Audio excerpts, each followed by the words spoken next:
Hi hello welcome to our channel magictalks. இன்றைக்கி நம்ம பார்க்க போகிற வீடியோ என்னென்னா மேகி தான். ரொம்ப பெருசாலாம் இல்லை, 3 மினிட்ஸில் எப்படி பண்ணோன்றதை பார்க்கலாம். முதல்ல ஒரு கடாயில் வச்சுக்கோங்க. கடாய் காஞ்சதும் எண்ணெய் ஊற்றிட்டு நாங்கள் 5 பேக்கெட் மேகி பண்ண போகிறோம். அதனால் 5 முட்டை உடச்சி ஊற்றி கலர போகிறோம். ரெண்டு ஊற்றியாச்சு. அதுக்கப்புறம் 3, அப்புறம் 4, ஓகே 5 முட்டை உடச்சி ஊற்றியாச்சு. இப்போ லைட்டாக மேலே உப்பு தூவணும். உப்பு தூவிட்டு இப்போ அதை கலக்கணும். நல்லா கலக்கிட்டே இருக்கணும்.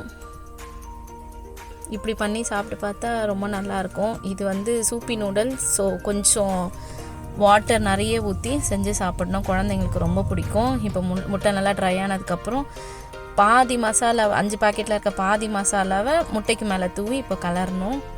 பாதி மசாலா எடுத்து வச்சுக்கோங்க, நம்ம லாஸ்ட்டாக ஆட் பண்ண போகிறோம். அதுக்கப்புறம் சூப்பி நூடுல்ஸுன்றதுனால கொஞ்சம் எக்ஸ்ட்ராவாகவே தண்ணி ஊற்றுங்க.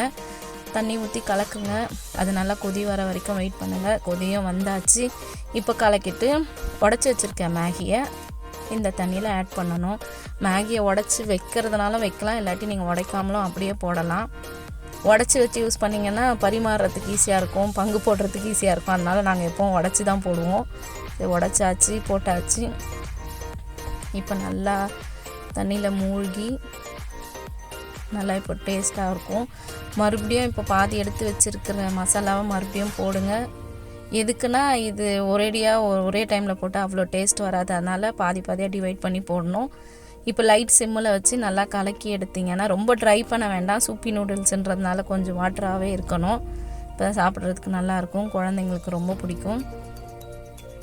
அவ்வளோதான், சூப்பி நூடுல்ஸ் ரெடி ஆயிடுச்சு. இப்போது இதை ஒரு பவுலுக்கு மாற்ற போகிறோம். முதல்ல வெந்திருக்க நூடுல்ஸை எடுத்து போடணும். பார்த்திங்களா, முட்டை நல்லா மேலே நல்லா தெரியுது. இதுக்கு 2 டெக்னிக் இருக்குது. நூடுல்ஸ் சமைச்சதுக்கப்புறம் முட்டையை உடச்சி ஊற்றி பண்ணலாம். நாங்கள் ஆனால் அப்படி பண்ணல. சூப்பி நூடுல்ஸ்ன்றதுனால முதல்லையே முட்டையை உடச்சி கலக்கிட்டு அதுக்கப்புறம் நூடுல்ஸ் போட்டு செஞ்சுருக்கோம். நூடுல்ஸ் போட்டுட்டு அதுக்கப்புறம் மேலே அந்த தண்ணி சூப் மாதிரி இருக்கிற தண்ணியை ஊற்றணும். அப்போ தான் சாப்பிட்றதுக்கு டேஸ்ட்டாக இருக்கும். அப்படியே அழகாக ஊற்றி சாப்பிட்டிங்கன்னா சூப்பராகும். குழந்தைங்களுக்கு ரொம்ப பிடிக்கும். நீங்களும் செஞ்சு சாப்பிட்டு பாருங்கள். பார்த்திங்கன்னா மேலே சூப் தெரிகிற மாதிரி இருக்கணும். அப்போ தான் குழந்தைங்களுக்கு கொடுக்கும் போதோ நம்ம சாப்பிடும் போதோ நல்லாயிருக்கும். இது நல்லா சூடாகவே சாப்பிடணும். ஆற வச்சிட்டிங்கன்னா நல்லா இருக்காது. சப்போஸ் ஆறி போனாலும் கொஞ்சம் லைட்டாக தண்ணி ஊற்றி சூடு பண்ணி குழந்தைங்களுக்கு கொடுங்க. இது முட்டை பார்த்திங்கன்னா குழையாமல் நல்லா ரவுண்டாக இருக்கும். பசங்களுக்கு முட்டையும் சாப்பிட்ட மாதிரி இருக்கும், மேகியும் சாப்பிட்ட மாதிரி இருக்கும்.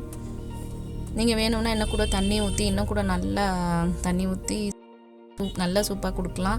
இதுக்கு மேலே டெக்கரேஷனுக்கு நாங்கள் ஸ்ப்ரிங் ஆனியன் யூஸ் பண்ணியிருக்கோம். இதில் ஸ்ப்ரிங் ஆனியன் மட்டும் இல்லை, கேரட் வேணால் துருவி போட்டு சாப்பிடலாம். இந்த வீடியோ உங்களுக்கு பிடிச்சிருந்தா லைக் பண்ணுங்கள், ஷேர் பண்ணுங்கள், கமெண்ட் பண்ணுங்கள். மறக்காமல் நம்ம சேனலை சப்ஸ்கிரைப் பண்ணுங்கள்.